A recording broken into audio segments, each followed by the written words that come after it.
Tiago, 32 anos, brasileiro, nômade digital. Já viveu em Berlim, Tóquio, Cidade do Cabo. Agora está em Bangkok. Apaixonado por culturas, rituais e espiritualidade, busca em suas viagens algo que transcenda o óbvio, algo que toque a alma. Mas, até agora, tudo parece apenas superfície. Fotos bonitas, paisagens impressionantes, mas nenhuma conexão real. Cansado do ruído interno e externo, resolveu se afastar da cidade por alguns dias. Queria apenas um lugar silencioso, onde pudesse se reconectar com o que havia se perdido dentro dele. Através de um conhecido, soube de uma pequena hospedaria nos arredores de um vilarejo, afastada o suficiente para não ser tocada pelo barulho da capital. Aceitou na hora. A hospedagem ficava próxima a um antigo templo budista, silencioso, discreto, como se o tempo o tivesse esquecido ali. Durante o dia, era possível ver 1 ou 2 monges cuidando do pátio e organizando objetos de oferenda. À noite, no entanto, o templo mergulhava em um silêncio absoluto, quebrado apenas por algum inseto distante ou o som das folhas sendo levadas pelo vento. Perto do templo havia um instrumento peculiar, pendurado sob um pequeno alpendre, um peixe de madeira, um instrumento musical de percussão, geralmente esculpido em madeira e utilizado nas práticas budistas, especialmente durante a recitação de sutras e mantras. Seu som é oco, ritmado, quase hipnótico. Dizem que sua forma de peixe representa a vigilância constante, pois o peixe nunca fecha os olhos. Lucas o observava com curiosidade todas as manhãs, mas nunca o viu ser tocado. Naquela noite, ficou até tarde fora, contemplando o céu limpo e tentando meditar à beira de uma trilha próxima ao morro. Quando resolveu voltar, o caminho já estava coberto pela escuridão. Não havia postes de luz. Apenas o luar e a lanterna portátil que trazia consigo iluminavam seus passos. Seguia a trilha em silêncio, respirando fundo quando se aproximou do templo. O terreno ao redor era cercado por árvores antigas, algumas tão grandes que pareciam tocar o céu. Foi então que, sob uma dessas árvores, viu alguém. Uma figura sentada, imóvel, quase fundida à sombra do tronco. Não era uma ilusão. A forma era claramente humana, encolhida de costas, como se meditasse ou apenas descansasse. Seu coração acelerou por um momento, mas tentou racionalizar. Talvez fosse um monge ou algum morador local. Era tarde, sim, mas não impossível. Pensou em apenas seguir, ignorar a presença, mas havia algo naquela imagem que o incomodava. A imobilidade. A forma como a escuridão parecia engolir aquela pessoa, menos o contorno. Não sabia. Olhou para frente, seguiu alguns passos e então decidiu virar-se mais uma vez só para conferir. A figura havia desaparecido. A árvore permanecia ali, imensa, intacta, mas não havia mais ninguém sob ela, apenas o vazio. Seu estômago se contraiu. Tinha certeza do que havia visto. Não era o tipo de pessoa que se deixava levar por ilusões. E mais importante, se aquela pessoa tivesse saído dali, teria feito barulho. O chão estava coberto de folhas secas e o silêncio da área era tão absoluto que qualquer movimento pareceria um trovão. Mas o que ouvira foi nada. Nem passos, nem folhas, apenas o vento. E agora, um vento mais frio, mais cortante, que parecia sair da própria terra. Tentou se convencer de que era apenas uma impressão. Talvez seus sentidos estivessem mais alertas pela noite. Talvez sua mente estivesse lhe pregando peças. Respirou fundo, ajustou a lanterna na mão e começou a caminhar com mais rapidez, tentando não olhar para os lados. Foi quando ouviu um som leve atrás dele, como se alguém estivesse pisando sobre as folhas, imitando seus próprios passos. Um crack, quase imperceptível, mas presente. Parou imediatamente. O som também parou. Virou-se, ofegante, com a lanterna tremendo em sua mão. Nada, somente a trilha vazia, árvores paradas, sem sinal de vento ou vida. Nenhum animal correndo, nenhuma folha mexendo. Tudo calmo demais. Aquilo o deixava ainda mais inquieto. Ficou ali parado por alguns segundos, tentando ouvir qualquer coisa que pudesse justificar o som. Nada. Silêncio absoluto. Talvez fosse sua mente tentando encaixar significados onde não havia nenhum. Talvez estivesse simplesmente cansado. Voltou a caminhar, mais rápido, mas então ouviu de novo, mais forte. O som das folhas sendo esmagadas. Mais próximo, mais rápido. Não era coincidência. Aquilo estava o acompanhando, seja lá o que fosse. Seu corpo gelou. Um calafrio subiu pela espinha. Não queria olhar para trás. Tudo em seu instinto gritava: não olhe! A hospedaria não estava longe agora. Bastava seguir mais um pouco, resistir ao impulso de correr, mas a sensação de ser seguido ficou insuportável. Como se algo estivesse prestes a tocá-lo a qualquer momento. Foi então que, no meio da trilha, ouviu algo diferente. Uma voz, fraca, muito fraca. Vinha de longe, ou talvez de muito perto. Não sabia. Dizia apenas: não vá. Tiago parou, paralisado. Aquela voz não parecia humana. Ou melhor, parecia, mas desfeita. Como se viesse misturada ao vento, soprada entre as árvores, quase como um sussurro dentro da própria mente. A essa altura, não pensou mais. Correu. Correu com tudo o que tinha, pisando torto, quase caindo, mas sem parar. A lanterna tremia na mão, iluminando apenas flashes do caminho. A escuridão parecia persegui-lo, se enroscar em seus calcanhares. Não olhou para trás. Não queria ver. Não podia ver. Só parou quando chegou à porta da hospedaria. Entrou desesperado, fechando a porta com força, ofegante, os olhos arregalados, o coração querendo escapar do peito. Ficou ali, encostado na porta, tentando recuperar o fôlego. Minutos se passaram até que ousasse se mover. Foi até a janela, devagar, puxado por uma curiosidade doentia. Lá fora, a lanterna ainda iluminava fracamente o chão. Devia tê-la deixado cair enquanto corria. A luz tremeluzia, fraca, amarela, e então por um segundo viu. E ali, logo além da luz, havia alguém. Uma forma tênue vista através da janela. Enquanto eu tentava recuperar o fôlego, meu coração voltou a disparar como louco. No escuro, não consegui identificar exatamente quem era, mas havia claramente uma forma humana. Mas era estranho. Aquela pessoa não se mexia, apenas ficava parada ali. Talvez pela pouca luz do luar, não dava para ver o rosto, nem a roupa direito. Era como uma sombra. Mesmo assim, eu sabia. Aquela presença estava me olhando. Não tinha certeza, mas aquela energia estranha era a mesma. Senti um frio intenso na ponta dos dedos.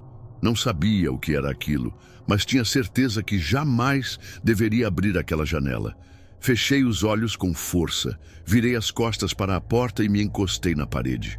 O coração parecia que ia explodir. O tempo passou, mas do lado de fora não vinha nenhum som. Uma pessoa normal bateria na porta, faria algum barulho, se mexeria de algum jeito, mas ali só havia silêncio.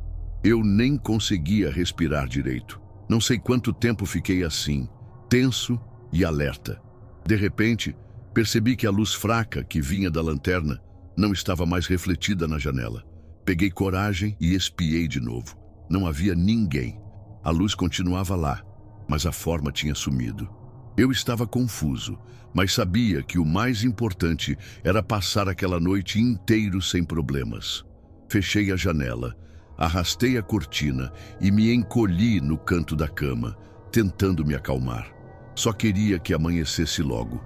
Enquanto estava com os olhos fechados, um som sutil chegou até meus ouvidos. Um toque na janela. No começo, achei que era o vento, tentando me convencer. Mas o som voltou 2, 3 vezes. Toque, toque, sempre no mesmo ritmo. Prendi a respiração. A janela estava fechada. Não podia ser o vento. O som vinha de cima, não da frente, como se alguém estivesse batendo no vidro pendurado de cabeça para baixo. Meu corpo ficou completamente gelado. Fiquei imóvel, tentando não fazer barulho. O coração batia tão rápido que parecia ecoar na minha cabeça. O toque não parava. Eu fechei bem a cortina, tentando não olhar para fora. Mas não dava para ficar ali parado para sempre. Devo fugir? Mas sair do quarto era ainda mais assustador. Então o barulho parou de repente e o silêncio se tornou ainda mais terrível. O toque não voltou, mas não podia ter certeza se aquela presença havia ido embora. De repente, ouvi um som de arranhão, lento e cuidadoso, como unhas raspando o vidro. Não conseguia evitar, meus olhos foram até a janela. Vi algo se mexendo por trás da cortina. Uma forma longa, como 5 dedos deslizando pelo vidro, explorando a superfície. Meu corpo congelou. Sabia que não podia fazer nenhum barulho, nem respirar alto. O movimento parou em frente ao centro da janela. Lentamente a cortina começou a subir.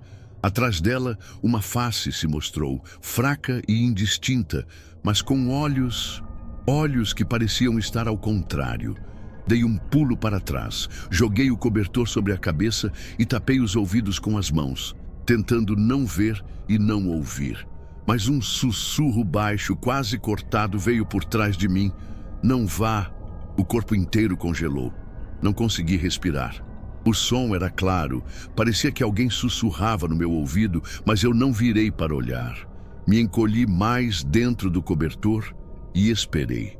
O toque na janela parou, mas o ar ficou pesado, como se algo mais estivesse ali no quarto comigo. Fiquei imóvel por muito tempo, sem nenhum som, além daquele silêncio estranho.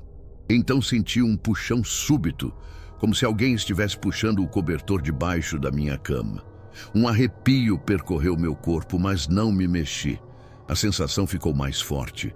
O cobertor começou a ser puxado para baixo. Agarrei o cobertor com força, com todo o meu esforço. Suava frio, sabia que não podia perder aquilo. Lutei com todas as forças. O puxão parou por um instante e o silêncio voltou. Mas algo gelado roçou meus pés. Uma mão? Por um instante quase gritei, mas me controlei. Foi ali que decidi que tinha que fugir. Com toda a força, puxei o cobertor para longe, me levantei e corri para a porta. Quando tentei sair, ouvi um som pesado atrás de mim, como uma respiração ofegante.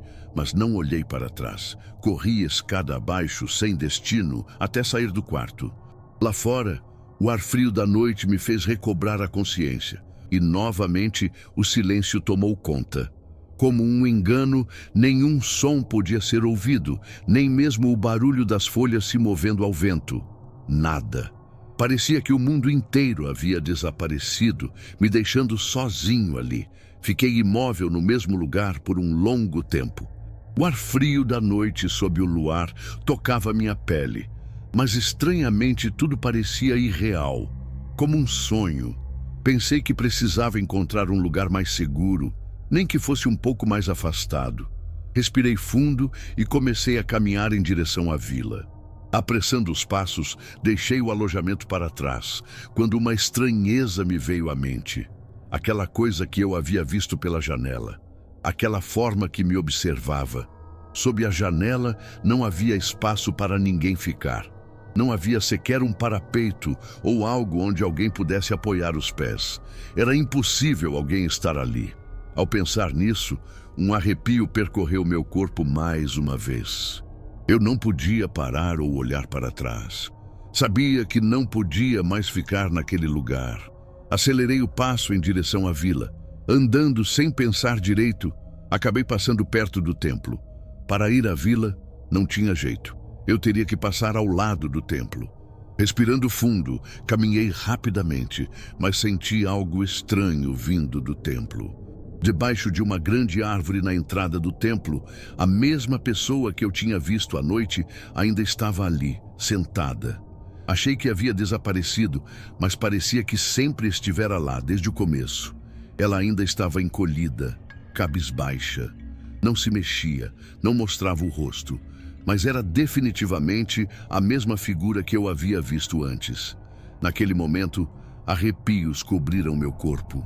Aquela forma que havia batido na janela atrás de mim, aquela que me perseguiu, a que estendeu a mão do teto e olhou para mim com um rosto virado para baixo. Eu sabia que tudo aquilo estava conectado com essa presença. Minha cabeça ficou confusa, mas não podia ficar ali. Fiz um esforço para não olhar para trás e apressei o passo. Quando finalmente deixei o templo para trás e cheguei perto da entrada da vila, soltei um suspiro que estava preso há tempos. Meu peito estava apertado, parecia que ia explodir, mas não parei de correr. Finalmente, quando as luzes da vila apareceram à minha frente, parei e olhei para trás. O templo e a árvore desapareceram na escuridão, nada podia ser visto. Era como se aquilo que eu havia visto fosse um sonho, algo que nunca existiu. Desci a montanha sem olhar para trás. Cada passo parecia aliviar um peso que eu nem sabia que carregava. Mas no fundo, algo dizia que aquilo não tinha acabado. Na base, um senhor idoso me acolheu em sua casa. O vilarejo era pequeno, com ruas estreitas e casas de madeira antigas que pareciam paradas no tempo. Disseram que ali não existiam pousadas nem hotéis. As pessoas simplesmente ofereciam abrigo a quem precisasse. Era uma tradição silenciosa, quase uma regra. Naquela noite, deitei em um colchão velho num quarto silencioso, com cheiro de madeira úmida e velas apagadas. Achei que finalmente teria paz. Por volta das 3 da madrugada, um som estranho começou lá fora. Não conseguia identificar direito o que era. Algo grave, arrastado, como um sino rachado tocado de longe debaixo d'água. O som parecia distante, mas lentamente foi se aproximando. Ele batia em intervalos longos, quase como se estivesse medindo a passagem do tempo, ou talvez o seu fim. Tentei me levantar, mas senti meu corpo pesado demais para se mover. A janela estava fechada, mas um arrepio frio atravessou o quarto, como se tivesse passado por mim sem ser visto. Olhei para o relógio na parede. O ponteiro dos segundos estava parado, mas o dos minutos se movia lentamente para trás. Peguei o celular. Mostrava 3:10, depois 3:09, 3:08. O tempo estava regredindo. Suando frio, saí do quarto e fui até a sala. O relógio da casa também girava ao contrário. Lá fora, tudo parecia congelado. Não havia vento, barulho ou movimento algum. Vi, pela fresta da porta, uma figura parada no meio da rua, de costas para mim, curvada. Quando ela virou a cabeça, reconheci a mesma forma da montanha. Um barulho começou no teto da casa. Algo se movia lentamente por cima de mim. Fiquei imóvel, sentindo o tempo se romper dentro de mim. Uma parte tentando avançar, outra querendo voltar. Estava preso entre dois momentos, como se o tempo tivesse se partido. Corri para fora, sem olhar para trás. As ruas estavam vazias. O vilarejo inteiro ainda dormia. Ou fingia que dormia. Me sentei no meio-fio, tentando controlar a respiração. Não sabia se havia acordado de um pesadelo ou se ainda estava preso nele. Quando o sol, enfim, rompeu o frio daquela noite, algo em mim mudou. Não dava mais para fingir que aquilo era apenas cansaço ou fruto da minha imaginação. Eu não podia simplesmente ir embora e deixar tudo para trás, mas também sabia que voltar ao templo não era uma opção. O que eu precisava agora era entender o que havia por trás daquele silêncio, daquela suspensão estranha no tempo, daquela sensação que me perseguia, mesmo à luz do dia. Depois daquela noite na vila, decidi que não podia simplesmente ignorar o que tinha acontecido. Mas também sabia que voltar ao templo não era opção. O que precisava então era entender o que estava diante dos meus olhos. Ou melhor, o que estava por trás daquele silêncio e daquela sensação que me perseguia. Comecei a conversar com moradores locais, sempre de forma discreta. A maioria desconversava, mudava de assunto rápido ou dizia que não era coisa para estranhos. Alguns mais velhos, no entanto, soltavam pistas. Falavam de um ritual antigo, esquecido por quase todos, que teria sido realizado naquele templo há décadas. Diziam que era uma cerimônia para acalmar o tempo, um tipo de proteção contra eventos ruins que poderiam se repetir. Perguntei o que queriam dizer com acalmar o tempo. Nenhuma resposta clara, só um olhar sério e um aviso quase sussurrado. Não mexa onde não deve. Essas coisas não são para gente comum. O silêncio em volta daquela história só aumentava o mistério. Comecei a buscar registros históricos, arquivos locais, jornais antigos. Havia menções a uma comunidade isolada na montanha, desaparecida sem explicação clara. Um pequeno templo, uma cerimônia quase perdida e relatos vagos sobre um ritual do silêncio. O que parecia uma lenda passou a parecer uma memória enterrada, mantida viva apenas por aquelas vozes que ainda evitavam falar diretamente sobre o assunto. Mas o que me inquietava era o fato de que aquela presença não era apenas uma sombra ou um eco da minha imaginação. Era um aviso silencioso, algo que, se fosse ignorado, poderia reaparecer de formas imprevisíveis. No fim das contas, o que restou para mim foi o silêncio. Um silêncio cheio de perguntas sem resposta. Decidi seguir minha vida longe dali, mas o que vivi me ensinou que há lugares onde a curiosidade pode ser um risco e que nem tudo que desaparece deixa de existir. Até hoje, quando estou em silêncio, tenho a sensação de que aquela noite, aquela cerimônia e aquela vila ainda vivem em algum canto do mundo. Não sei se alguém mais ouvirá o chamado ou se mais alguém verá as sombras que caminham em silêncio. Só sei que, para mim, aquela história permanece, viva, invisível e sempre à espreita.